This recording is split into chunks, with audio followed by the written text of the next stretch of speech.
Samantala, sa kabilang dako ng JDC Group Headquarters, makikita ang isang kasiyahan na nagaganap sa loob. Kasabay nito, napatingin si Dokchel sa kanyang relo at naisip na oras na upang mag-check-in. Ngunit bago pa man niya magawa ito, biglang bumukas ang pinto at isang tauhan ang nagmamadaling pumasok. Kitang-kita ang pagkataranta ng kanyang operator habang sumisigaw, "Sir, tungkol ito kay Changui." Agad namang nagtanong si Dokchel, "Ano?" Nawala si Changui. Mabilis na sumagot ang operator. "Hindi lang yan, sir. Halos lahat ng mga zombie sa paligid ng pader ay napatay, pati na ang mutant." Dahil dito, napaisip si Dokchel, hindi maaaring pumalpak ang plano. Hindi basta nawawala si Changui matapos ang isang misyon. Mukhang delikado tayo. Muling nagsalita ang operator, "Anong plano ninyo, sir?" Hawak ni Dokchel ang isang libro kung saan nakalista ang mga contact number ng matataas na opisyal sa military. Habang sinabi niya, "Kailangan kong tumawag." Kasabay nito, inutusan niya ang kanyang operator. Patawag ang lahat at magbantay sa entrance ng gusali. Iwanan ang mga lasing. Maaaring sumugod ang militar anumang oras. Kaagad namang sumunod ang operator, habang si Dokchel ay napamura at sinabing, "Matagal-tagal na rin mula nang ako'y kabahan ng ganito." Ilang sandali ang lumipas, isang military car ang biglang tumigil. Kasabay nito, agad na bumaba si Major Lim mula sa sasakyan. Nang makita niya ang gusali ng JDC Group, at nagsabi, "Tingnan mo yang skyscraper. Mukhang sulit lahat ng maduming negosyo niya. Siguro dapat magbitiw na lang tayo sa trabaho at magtayo ng ganitong klaseng negosyo, tulad ng bastardo na yan. Hindi ba kayo naiinis sa kakarampot na sweldong natatanggap natin?" Sumagot si Sorry Chang, "Alam naming hindi mo rin gusto ang ganyang negosyo, sir." Habang si Cholgan Meng naman ay may bitbit na malaking bag at nagsabi, "Maliit nga ang sahod ng sundalo, pero marangal ang trabaho. Mas gusto ko na lang ng ganito, sir." Sumagot si Major Lim, "Ako. May problema ako sa maliit na sahod natin. Kaya gustong-gusto kong bugbugin ang mga kupal na yumaman sa maduming paraan." Kasabay nito, inutusan niya ang kanyang mga kasamahan na oras na para kumilos. Sa kanilang pagpasok, tumambad sa kanila ang napakaraming tauhan ni Dokchel na nakaabang na. Dito ay sinabi ni Major Lim, "Nagbukas ba kayo ng bagong gym sa ground floor? Bakit parang puro braso at muscle ang nandito? Nasa opisyal kaming misyon, kaya huwag na nating gawing mas mahirap pa ang sitwasyon. Huwag kayong magpakamatay ng dahil lang sa maling katapatan." Kasabay nito, unti-unting pinalibutan ng mga tauhan ni Dokchel ang grupo ni Major Lim. Napangiwi si Cholgan Meng at nagsabi, "Ang babaho nyo."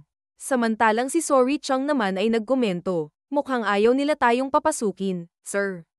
Biglang nagsalita ang operator ni Dokchel habang naka-dirty finger, "Abala ang chairman at hindi kayo maaaring makausap sa ngayon. At anong ginagawa ninyo sa pribadong ari-arian sa kalagitnaan ng gabi?" Galit na sumagot si Major Lim, "Huwag mo akong paikutin.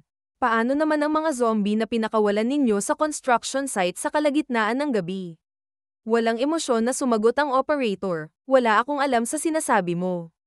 "Anong zombies?" Habang may kinukuha si Major Lim mula sa kanyang bulsa, napaisip siya, talagang plano nilang itanggi ito sa harapan ko.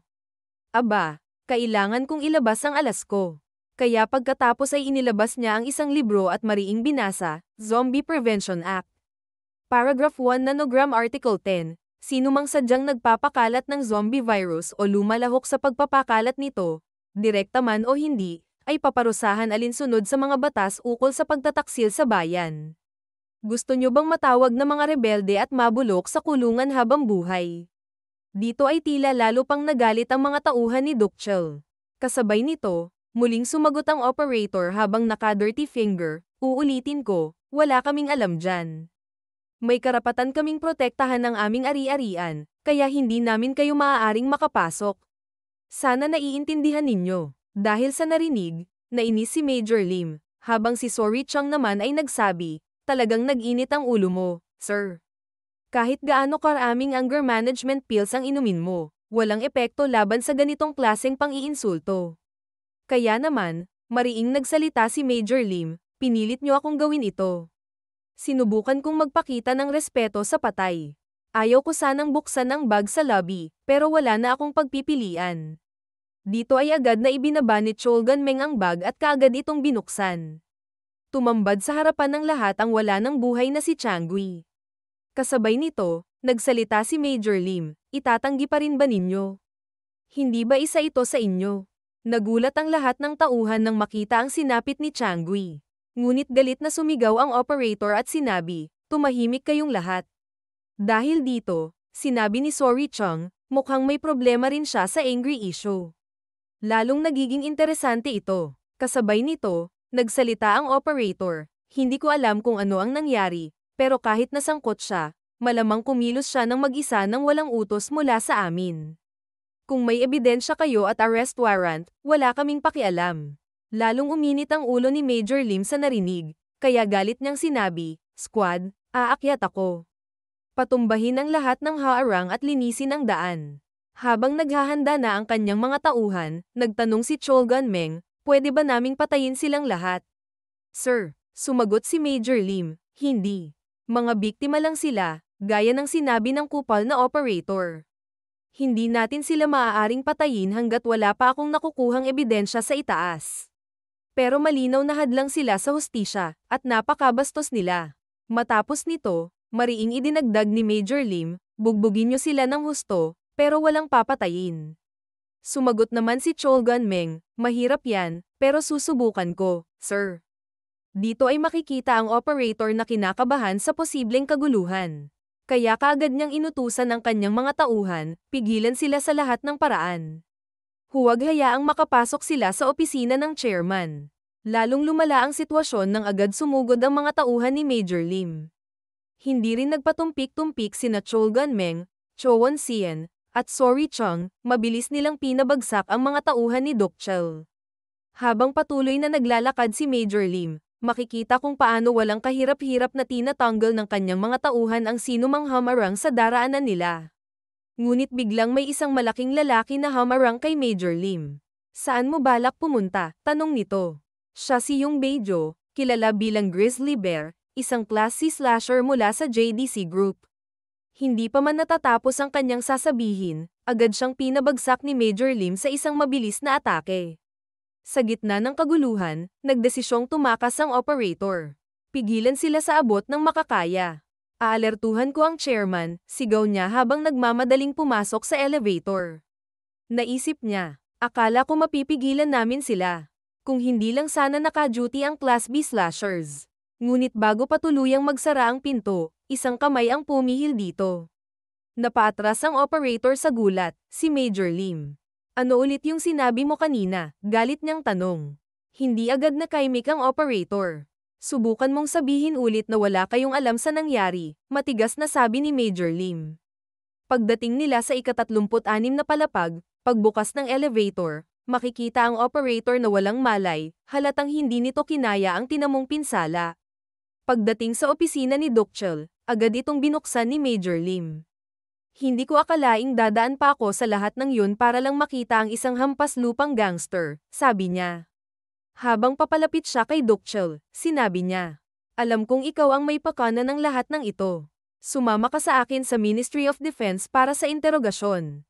Ngunit parang walang naririnig si Dokchel, abala ito sa pakikipag-usap sa telepono habang sinasabi niya. Oo, syempre, salamat, sir. Hayaan ninyong anyayahan ko kayo sa isang salo-salo sa lalong madaling panahon.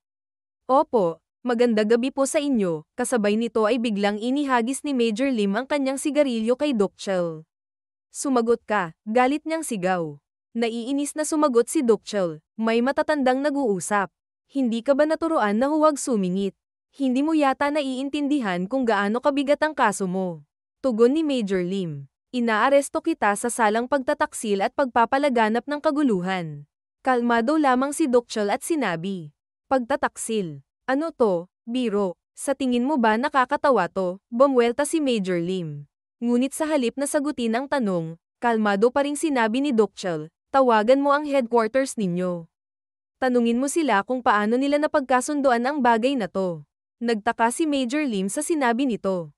Sino ang kausap mo kanina? Sumagot si Dokchel, isang taong mas mataas pa kaysa sa isang hamak na public servant tulad mo. Dito niya ipinaliwanag, Ang insidente sa Gimhae Wall ay idineklarang gawa lang ni Chang Guiman ng mag-isa, ayon sa utos ng Busan Landowners Association. Isang tao lang ang inaresto, pero di man lang umabot sa korte, pinilit siyang magpakamatay.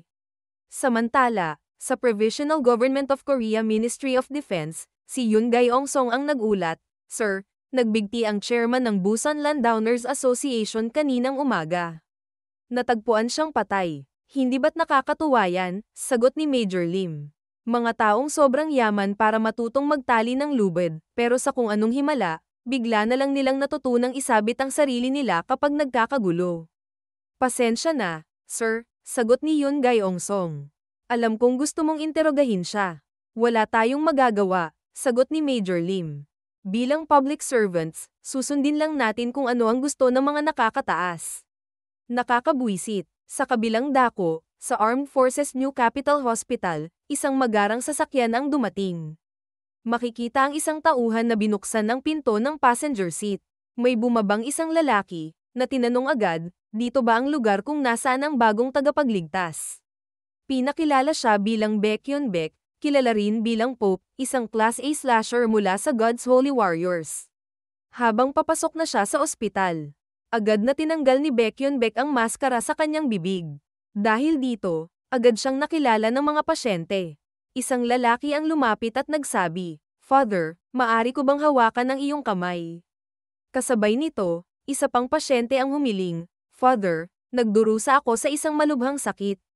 Kailangan ko ang iyong tulong." Saglit na tumigil si Baekhyun Baek at napasulyap sa paligid. Sa sandaling iyon, makikita na unti-unting dama-dami ang mga pasyenteng pumapalibot sa kanya. Sandali siyang nag-isip bago ngumiti at nagsalita. "Himala, kaligtasan, buhay na walang hanggan, at kasaganaan, ang lahat ng ito ay nasa inyong mga puso na. Huwag kayong umasa sa aking mga milagro, kundi mamuhay ng may matatag na pananampalataya. Lagi akong mananalangin para sa inyo sa aking munting lugar." Dahil dito, nagpalakpakan at nagsigawan sa tuwa ang mga tao habang si Baekhyun Baek ay nakangiti. Si Baekhyun Baek, isang dating aktor sa musical theater, ay nagsimulang magpaliwanag. Ang mga tao ay natatakot sa mga bagay na hindi nila maunawaan. Kaya mas kinatatakutan nila ang mga multo kaysa sa mga aksidente sa sasakyan, at ang mga gawa ng isang baliw kaysa sa mga krimeng maingat na pinlano. Ito rin ang dahilan kung bakit lubos ang takot nila sa zombie apocalypse. Bago pa man ang paglaganap ng mga zombie, si Baekhyun Baek ay isang artista sa entablado. Ngunit kasabay ng kanyang kwento, isang babae ang napansin sa kanyang likuran. Sa hindi kalayuan, may isang dagwang lalaki na nanginginig habang unti-unting lumalapit sa entablado. Habang tinitingnan nito ng babae, bigla na lamang itong bumilis at marahas na umatake, halatang tuluyan ng naging zombie. Kasunod nito, isang batang lalaki ang makikitang nakatayo lamang sa dressing room, napapalibutan ng dugo. May napansin siyang isang bagay, isang sulat sa isang kasuotan. Nakalagay dito, "Play, the unstoppable non-male clergy rob." Nagpatuloy ang paliwanag, ngunit nang magsimula ang outbreak, nagdesisyon siyang bigyan ng kasagutan ang mga takot na bumabalot sa isipan ng mga tao. Tinuruan niya silang unawain ang hindi nila maintindihan. Pinaliwanag niyang hindi dapat katakutan ng mga zombie, kundi dapat ilabas ang galit laban sa kanila. Dahil sa kanyang mensahe, libu-libong tao ang sumabak sa laban, at sila mismo ang nakapatay ng 10,000 zombie. Sa gitna ng matinding labanan, makikita si Baekhyun Baek na nakatayo, nakamasid sa paligid. Ayon sa isang pahayagan, ang itinayo niyang God's Holy Warriors ay matagumpay na nabawi ang isang bahagi ng Ulsan. Isang banal na digmaan upang mabawi ang Ulsan sa ilalim ng pamumuno ng Pope, Baekhyun Baek. Habang ipinapaliwanag ang kanyang layunin, sinabi niya, "Wala akong ginawa kundi ipaalam ang katotohanan, wala nang iba." Sa isang pagpupulong, nagsalita siya sa harap ng kanyang mga tauhan. "Kalilimutan ninyo ang lahat ng nalalaman ninyo tungkol sa mga zombie. Hindi mahalaga kung ituturing ninyo silang zombie, ghoul, demonyo, o kahit tao pa. Ang mahalaga ay kailangan silang tapusin at itaboy. Ipinagkaloob sila ng Diyos bilang huling pagsubok para sa atin, sapagkat nakita niyang hati ang sangkatauhan. Mula ngayon, ang mundo ay mahahati lamang sa dalawang panig, ang mga buhay at ang mga patay." Kasabay nito, Pumalakpak ang kanyang mga tagasunod habang nakangiti si Baekhyunbaek. Sa kasalukuyan, makikita pa rin siyang may bahagyang ngiti sa labi. "This way, Your Holiness," sabi ng isa niyang tauhan habang papasok sila sa elevator. Habang unti-unting sumasara ang pinto, makikita ang mga pasyente na pilit pa ring hinahabol siya. Ngunit bago tuluyang magsara, nagpaalam na siya sa kanila. Pagkatapos nito, nagsalita ang kanyang tauhan. "Maaari ba akong magtanong?" Sumagot si Baekhyunbaek. "Siyempre, ang tungkulin ko sa mundong ito ay sagutin ang inyong mga katanungan." Nagpatuloy ang tauhan. "Bakit pa natin pinuntahan ang isang Class C slasher? Hindi naman siya isang mananampalataya o isang taong may malaking halaga. Isa lang siyang Class C slasher." Tumugon si Baekhyunbaek at sumagot. "Tama ka, kapatid. Maaaring hindi siya mukhang isang pambihirang tao. Ang ating mga Class B slashers tulad ng Lionheart, Inquisitor, Preacher Kim, at ang head nun ay mas kapansin-pansin. Sa ngayon, may balanse sa pagitan ng mga grupo ng slashers. Lahat ng organisasyon na nangangasiwa sa kanila ay may halos parehong dami ng slashers na may katulad na antas ng lakas. Ngunit naisip ko, ang lalaking makikilala natin ngayon ay maaaring maging dahilan upang mabasag ang balanseng iyon." Lumitaw siya sa eksena matapos pumatay ng 8,000 zombie. Nakatakas siya mula sa sagupaan laban sa Ministry of Land, Infrastructure, and Transport, kahit na naging kaaway niya ang gobyerno matapos niyang patayin ang isa sa kanilang team leaders. Sa ngayon, kabilang siya sa Choi and Jang Company, ngunit may alitan siya sa JDC Group. Kamakailan lamang, nabuo rin niya ang isang koneksyon sa Ministry of Defense matapos ang insidente sa Gimhae. Nasaksihan mo na ba ang ganitong pangyayari? Isang slasher na ilang buwan pa lang sa larangan ngunit nakabuo na ng maraming ugnayan sa napakaraming makapangyarihang grupo. Halos hindi na makapagsalita ang kanyang tauhan. Sa seryosong tono, dinugtong ni Baekhyunbaek. "Wala pa akong nakitang sino mang nakaaapekto sa buong sitwasyon ng ganito, mula pa noong panahon ni Suho Jang." Habang palabas ng elevator, huli niyang sinabi. "Kaya gusto kong simulan ang relasyon namin sa tamang paraan. Dahil kung siya nga ang susunod na Suho Jang, ang pagkakaroon niya bilang kaaway natin ay maaaring maging dahilan ng pagbagsak ng ating simbahan." Nang marating na nila ang kwarto ni Cholsa, agad itong binuksan habang sinasabi ni Baekhyunbaek, "Kapatid sa pananampalataya, salamat sa lahat ng iyong pagsisikap, na labis na ikinagulat ng ating bida." Dito ay makikita si Arimin, na tila nakilala kung sino ang dumating. Biglang lumapit si Baekhyunbaek at hinawakan ang kamay ni Cholsa habang sinasabi, "Napakalaking tagumpay ang nagawa mo sa pagprotekta sa pader ng Gimhae at sa pagpapatamba ng isang Class B mutant. Talagang karapat-dapat kang tawaging isang tagapagligtas." Habang nakangiti, dinagdag pa niya, "Ako ay nasa panig ng sangkatauhan at kinakalaban ko ang mga zombie, sapagkat ako ay isang tao at isang lingkod ng Diyos. Dahil dito, nais kong ipahayag ang aking paghanga at pasasalamat sa iyong walang humpay na pagsisikap para sa sangkatauhan. Ngunit ang lahat ng pagdurusa at ang mga laban na mag-isa mong hinarap dahil sa mahina mong kasama ay nagtatapos ngayon, kapatid." Sa puntong ito, naisip ni Arimin, mahinang kasama.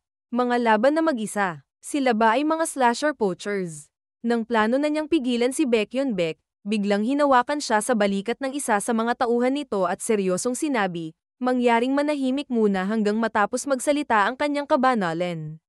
Dito ay maririnig ang pagpapatuloy ni Baekhyunbaek.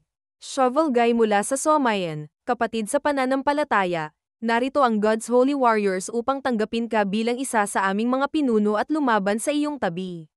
Kasabay nito, maririnig ang palakpakan ng kanyang mga tauhan. Nang akmang magsasalita na si Cholsa, biglang sinabi ni Baekhyunbaek, "Oo, alam kong mahirap itong paniwalaan, ngunit ako ito mismo, ang head ng God's Holy Warriors at ang nag-iisang Class A slasher na hindi pa nakapatay ng kahit isang zombie."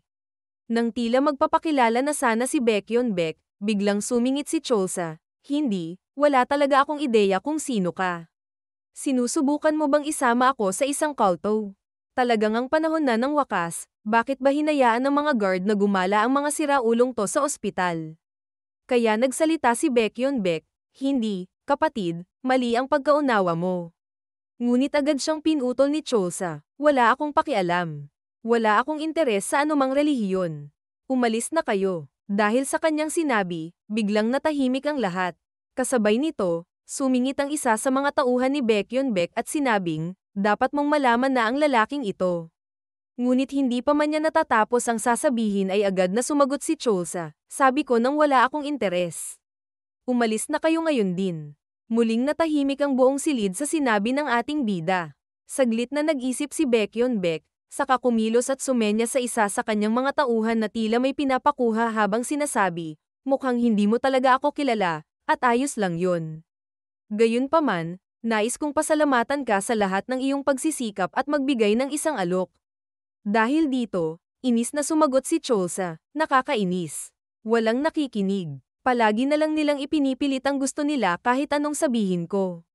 Nang plano pa sanang magpatuloy si Cholsa, bigla siyang natigilan sa kanyang nakita. Isang napakaraming pera ang inilabas ni Baekhyunbaek habang sinasabi, narinig naming may utang kang 800 bilyong won, kapatid. Babayaran namin ang iyong utang. Hindi mo na kailangang maging alipin sa Choi and Jang Company. Ikaw ay magiging isang leader at isang pastor sa God's Holy Warriors. Sa puntong ito, agad na tinanong ni Baekhyunbaek ang ating bida, sasama ka ba sa amin? Subalit sa sandaling iyon, tila napapaisip si Cholsa dahil sa laki ng perang nakita niya. Samantala, si Baekhyunbaek ay napapangiti na lang, waring sigurado na siyang nagtagumpay. Si Arimin naman ay nag-isip, isa itong kahanga-hangang alok, lalo na kung ikukumpara sa kung paano nila madaling mai-recruit ang isang Class A slasher gamit ang ganitong halaga. Dinala pa niya ang buong halaga ng cash, ibig sabihin hindi lang siya nagyayabang. Ano kaya ang pakay niya? Bakit siya handang magbayad ng ganito kalaki para sa isang shovel guy na pinakamataas na maaaring umabot lang sa Class B? Pero hindi na mahalaga, nagtatrabaho ako para sa Choi and Jang Company. At bilang isang operator, trabaho kong pigilan ng pagtatangkang ito na agawin siya. Kaya't pasigan na sinabi ni Arimin, makinig kayo. Wala akong pakialam kung pinamumunuan mo ang isa sa pinakamalalaking slasher group sa bansa o hindi, hindi ito tama. May mga itinakdang patakaran sa industriyang ito. Dapat muna kayong lumapit sa kumpanyang may eksklusibong kontrata sa slasher. Ngunit bigla siyang pinigilan ni Cholsa, na labis niyang ikinagulat. Nang muli sanang magsalita si Arimin, muli siyang pinigilan ni Cholsa. Dahil dito, naisip ni Baekhyunbaek, mukhang hindi siya gaanong pamilyar sa relihiyosong samahan ko, pero marunong siyang sa math siguro. Agad na inilabas ni Baekhyunbaek ang isang kontrata at sinabi, tama ka dyan. Ngayon, pirmahan na natin ito. Sumagot si Cholsa, huwag mo akong mamasamain, pinigilan ko lang siya dahil hindi niya kailangang ipaliwanag ang sarili niya. Labis itong ikinagulat ni Baekhyunbaek. Dagdag pa ni Cholsa, pero hindi ibig sabihin niyan na gusto kong makipagtulungan sa inyo. Nagulat si Baekhyunbaek, habang si Arimin naman ay tila napangiti sa naging tugon ng ating bida. Muling nagsalita si Cholsa, pwede mo akong tawaging isang tagapagligtas o isang pastor, pero hindi ka naman naiiba sa mga nagpapautang. Alam kong hindi mo ibinibigay ang 800 bilyong won ng may mabuting kalooban. Sa halip, gagamitin mo lang ako para sa mas malalaking tubo at kita. Nang magsisimula sanang magpaliwanag si Baekhyunbaek, muling nagsalita si Cholsa, laro lang ito ng mga salita. Maaring mabagal akong umintindi at kulang sa pinag-aralan, pero ilang beses ko na itong nasaksihan. Pagkatapos, ipinaliwanag niya, ang mga alipin sa makabagong panahon ay tinatawag na mga manggagawa. Ang mga walang tirahan ay tinutukoy bilang mga walang matirahan. Ang utang ay nagiging rasyon, at ang pagpatay ay tinatawag na sakripisyo. Lahat ng bagay ay pinapalitan lang ng pangalan upang bumagay sa kanilang layunin. Sa kasalukuyan, sinabi ni Cholsa, iyan ang mundong kinalakihan ko. Pero hindi mo malalaman ang kahit ano tungkol dyan, dahil sigurado akong ni minsan ay hindi mo pa naranasang mabilad sa araw, habang tinawag ni Cholsa si Baekhyunbaek na ang maputlang ang kanyang mukha. Dahil dito, nagalit ang isa sa mga tauhan ni Baekhyunbaek. Ngunit agad siyang pinigilan ni Baekhyunbaek, dahilan upang magtaka ang tauhan nito. Samantala, tila natuwa namang sinabi ni Baekhyunbaek, mukhang masyado akong umasa na agad nating mabubuo ang tiwala sa isa't isa. Tawagin na lang natin itong isang pagtatapos para sa ngayon. Habang papaalis ang grupo ni Baekhyunbaek, sinabi niya kay Cholsa, ngunit, aking kapatid sa pananampalataya, bukas pa rin ang alok ko. Kung isang araw ay mapagtanto mo ang kaawa-awang kalagayan ng kumpanya mo. Kasabay nito, Nakangising idinagdag ni Baekhyun-baek, tumawag ka lang sa akin. Dito, hindi na lang nakapagsalita ang ating mga bida sa narinig nilang sinabi ni Baekhyun-baek. Kasabay nito, makikita si Arimin na napangiti na lamang. Pagkatapos ay bigla na lang niyang niyakap si Cholsa habang sinasabi, alam kong magiging tapat ka sa amin, Mr. Shovel Guy. Habang si Cholsa naman ay tila naguguluhan sa kung ano ang pinagsasabi niya. Kasunod nito, sinabi ni Cholsa, pareho lang silang mga taga-singil ng utang ng boss mo, kaya pinili ko na lang yung hindi kasapi ng Kolto. Huwag mo akong gulat-gulatin ng ganyan. Besides, sinabi mo naman na magkakaroon na ako ng trabaho, di ba? Yung tungkol sa slasher loan. Dito ay sinabi ni Arimin, sasabihin ko na nga sana sa'yo, kakapirma lang. Ipinahayag ng Ministry of Defense ang kagustuhan nilang gamitin ka sa isang loan sa halagang 20 bilyong won. Samantala, sa isang flashback, sa opisina ni Aejeong, biglang may iniabot si Secretary Park na papel habang sinasabi, dumating na po ang bayad mula sa Ministry of Defense, ma'am. Dito ay tila napaisip si Aejeong at sinabi sa sarili, pakiramdam ko may binabalak sila, at ayokong ipahiram siya. Pero hindi ko rin siya maaaring hayaang lumubog pa sa utang. Sa huli, ay sinabi niya, sige, papayag na ako. Pagkatapos ay agad niyang pinirmahan ang kontrata para sa slasher loan. Sa kasalukuyan, pinakita ni Arimin ang isang sobre kay Cholsa at sinabi, inaprubahan na ng ating boss. Nagtaka si Cholsa at sinabi, nakakagulat. Akala ko magbabago pa ang isip niya at pipigilan ito. So, ano ang gusto ng ministry na ipagawa sa akin? Agad namang binuksan ni Arimin ang dokumento upang malaman ang misyon ng ating bida. Samantala, sa Ministry of Defense, isang pagpupulong ang nagaganap habang makikita sa screen ang isang top-secret mission na may codename na Killing Salamander. Nagsalita si Yoon Gae-ong-song, alam nyo ng lahat na ang pangunahing prioridad ng gobyerno at ng Ministry of Defense ay mapanatili ang kasalukuyang estado ng mga bagay. Tungkulin natin na manatiling mapagmatsyag at alisin ang anumang maaaring maging banta. Sa layuning iyon, ang operasyong ito ay alinsunod sa lahat ng ating naunang mga hakbang. Isang opisyal ang nagtanong kay Major Lim, pag-aalis ng mga banta, naiintindihan ko. Pero ano bang eksaktong tinutukoy mo?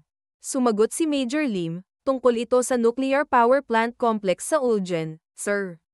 Simula nang magsimula ang zombie outbreak, nagsagawa na tayo ng iba't ibang hakbang upang mapanatiling matatag ang nuclear reactor. Pero ayon sa ulat ng ating recon units, may mga palatandaan ng meltdown na nagaganap. Dagdag pa niya, ang pinakamalaking panganib na kinakaharap natin ay ang unti-unting pagkasira ng coolant systems, na nagdudulot ng pagtaas ng temperatura ng reactor cores. Kaya ang layunin ng Operation Killing Salamander ay ang pagsasagawa ng stabilisasyon sa Ulgen nuclear power plants. Kaya nagtanong si Major Lim kay Yoon Gae-ong-song, ano ang mga kinakailangang tauhan at kagamitan. Sumagot si Yoon Gae-ong-song, kailangan natin ng 20 bihasang nuclear plant technicians at 100 construction workers para sa mga pagsasaayos. Kakailanganin din natin ng advanced equipment at heavy machinery tulad ng cranes. Kung ganun, maaaring tayong gumamit ng air transport, tugon ni Major Lim. Sumagot si Yoon Gae-ong-song, mali, sir. Ang plano ay gumamit ng convoy ng mga sasakyan upang marating ang Ulgen. Sumingit ang isang opisyal at nagtanong, magdudulot iyon ng matinding ingay, bukod pa sa oras na kakailanganin upang makarating doon. Kaya nagsalita ang isa pang opisyal, kaya natin kailangan si Major Lim at lahat ng slashers na nasa ilalim ng ministry. Sumagot si Major Lim, kakailanganin natin ng higit pa riyan upang masiguradong makarating ang convoy sa Ulgen, sir. Kasabay nito, mabilis na kumilos si Cho Won-sien upang ipamahagi ang mga dokumento sa iba pang opisyal. Dagdag ni Major Lim, isinama ko sa dokumentong ito ang listahan ng mga slashers. Siguraduhin ninyong sila ay magiging bahagi ng operasyong ito. Makalipas ang ilang araw, makikita si Cholsa na namamangha sa kanyang nakikita. Sa kanyang harapan, isang napakalaking operasyon ang isinasagawa, iba't ibang sasakyan, mula sa armored trucks hanggang sa malalaking transport vehicles, at daan-daang sundalo ang naghahanda para sa misyon. Sa isang bahagi ng kampo, makikita rin ang grupo ni Major Lim na tinipon na ang kanilang mga squad. Kitang-kita ang pagiging sistematiko ng kanilang pagkilos, bawat isa ay may nakatakdang tungkulin sa nalalapit na operasyon. Nilapitan ni Major Lim si Cholsa at nagsalita, "Nakakita ka na ba ng operasyon na ganito kalaki?" Sumagot si Cholsa, "Hindi ko masasabi na ito ang pinakamalaki kong nakita. Sa National Counter-Offensive Movement at sa Gimhae Wall, oo. Pero ang National Counter-Offensive Movement ay halos isang malawakang pagpatay, at ang Gimhae Wall ay isang defensive operation. Ito ay isang penetration maneuver, bata," sagot ni Major Lim. "Hindi lang natin pipigilan ang mga zombie. Babasagin natin ang kanilang linya, at ito na marahil ang huling pagkakataon natin bilang isang bansa." Nagtaka si Cholse sa sinabi ni Major Lim. Huling pagkakataon. Ngunit hindi na ito pinansin ni Major Lim at tuloy-tuloy lamang sa kanyang paglakad. Bago umalis sinabi niya, "Magkita tayo sa convoy. Inaasahan kita." Makikita si Cholse na tila hindi na lamang nakapagsalita. Dito ay pinaliwanag na ang mission code name, Killing Salamander ay opisyal nang sinisimulan para sa operasyon.